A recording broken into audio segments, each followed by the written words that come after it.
Good morning, dear students. Good morning, all of you. How are you all? Fine? Okay. So, this is a video of class 9, and in this video, we are going to talk about the Dalton's atomic theory.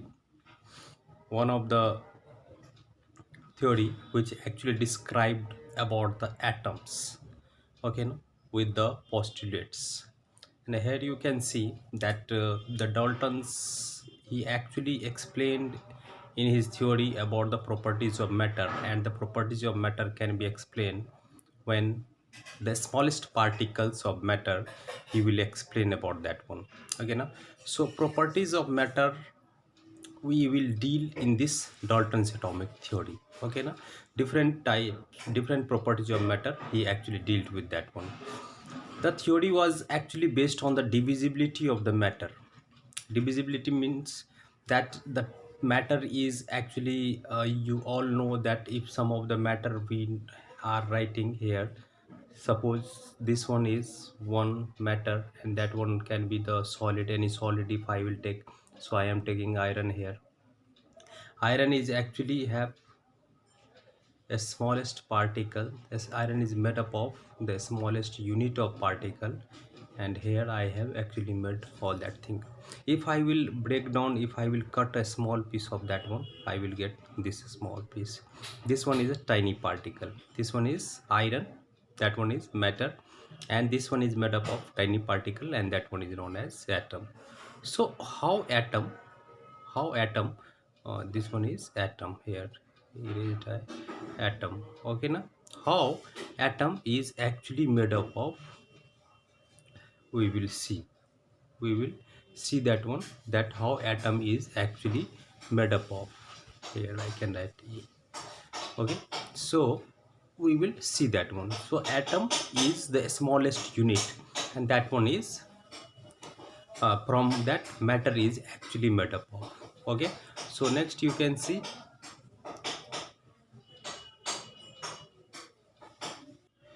Okay, so actually Dalton's that atomic theory was the foundation of modern chemistry, and from that one, that modern chemistry came into the concept. Okay, na, that this one is the foundation.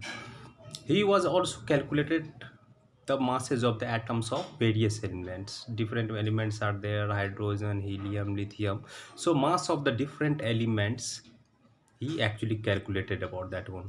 Then after, you can see the postulates of Dalton's atomic theory, and you have to remember that all the postulates, that is important, very much important. So very first postulate, you can see that here it is written atom is indivisible. Means earlier the scientist Dalton was working on that one, and he said that if I have written one of the atom, a smallest constituent of all the matter. Earlier I had shown you that iron rod is there, and I had taken one of the smallest particle, and that one is what,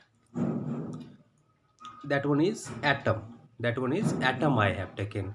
And here this atom is never, it cannot divisible. Once again, that if you will tear a small piece of paper, na, if a large piece of paper you have, one piece of one page you are having, and if you will tear it again and again and again, you will get a smallest piece of that one, and you believe that it cannot tear. Okay, now just like that one, atom cannot be divisible.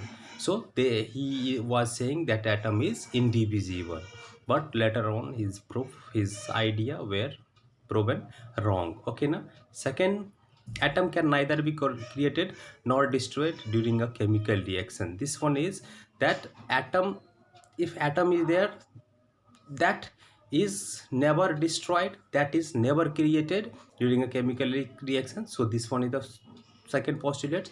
And here you can see, for a particular element, all its atoms are identical in all respect and have same mass and same chemical properties. So you can see, what does it mean? Particular element I am talking about, one element is there, and that again I am writing Fe. Okay, now all its atoms, if I am talking about this one atom, I am talking about this atom, third atom, fourth atom, fifth atom, all the atom, first atom, second atom, Second atom, third atom, fourth atom, fifth atom, all its atom, all atoms of what? Element is what?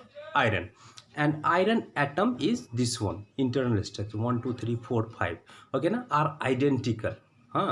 That one is identical in all respect. All respect means what? It first atom is equal to second atom, have same mass. If this one is 5 gram, this one is again 5 gram, this one is 5 gram, this one is 5 gram. Okay na? Every atoms will have same mass and same chemical properties. Yes, chemical properties will also same. Okay na? They will not differentiate in the chemical properties also.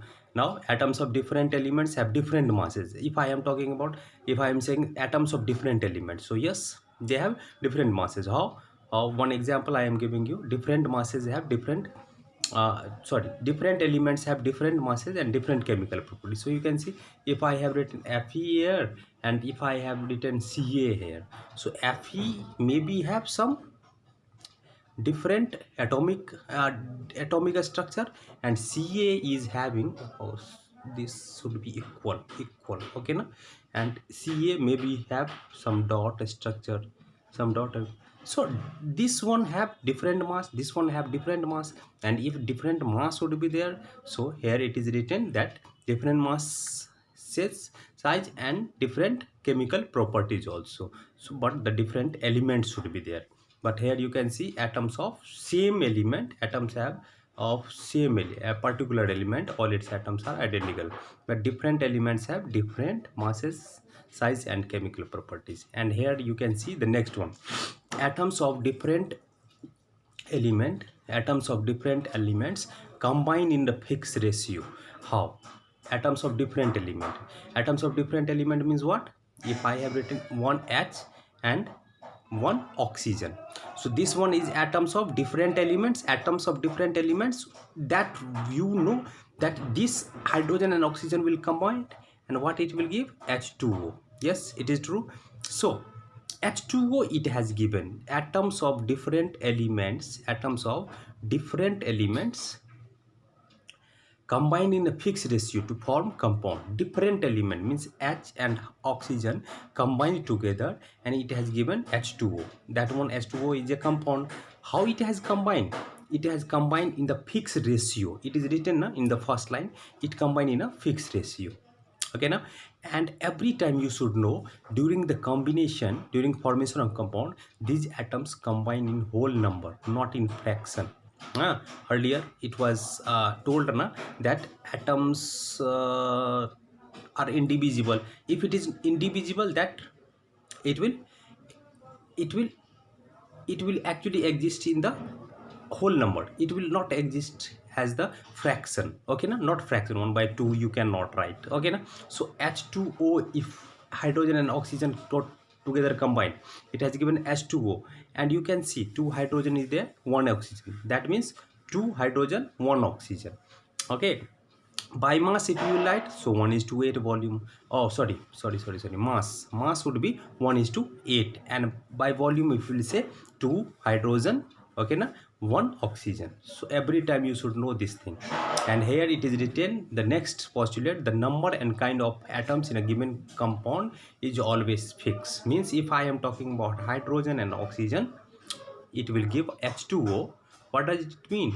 Given compound, suppose compound is water, and if water I am talking about, then water will have this, see this one, the number means H2, oxygen 1, number and kind of atom, which kind of atom it is? Hydrogen and oxygen type of atom is there.